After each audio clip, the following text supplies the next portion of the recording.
తెలంగాణ ఉద్యమకారులకు అండగా నిలుస్తామని రాష్ట్ర ప్రభుత్వం దృష్టికి ఉద్యమకారుల అంశం తీసుకువెళ్తామన్నారు ఎమ్మెల్సీ అద్దంకి దయాకర్. సికింద్రాబాద్ సీతాఫల్ మండీలో తెలంగాణ ఉద్యమకారుల ప్లీనరీ సమావేశం నిర్వహించారు. కాంగ్రెస్ పార్టీ ఉద్యమకారులకు ఇచ్చిన హామీలను జూన్ 2వ తేదీలోపు అమలు చేయాలని డిమాండ్ చేశారు ఉద్యమకారులు. ఈ సమావేశానికి ఎమ్మెల్సీలు కోదండరాం, అద్దంకి దయాకర్, తెలంగాణ ఉద్యమకారుల ఫోరం నాయకులు పాల్గొన్నారు.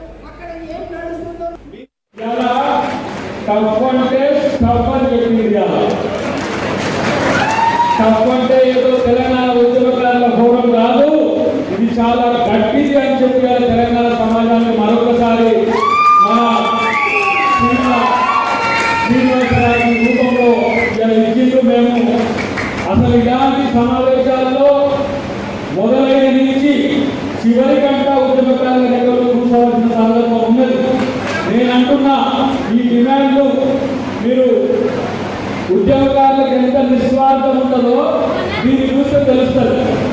లంబా చూడా లిస్ట్ లేదు, దీంట్లో పెద్ద లిస్ట్ ఏం లేదు. మేము ఇచ్చిన హామీల గురించే మమ్మల్ని అడుగుతున్నారు. మీరు తెలంగాణ ఉద్యోగ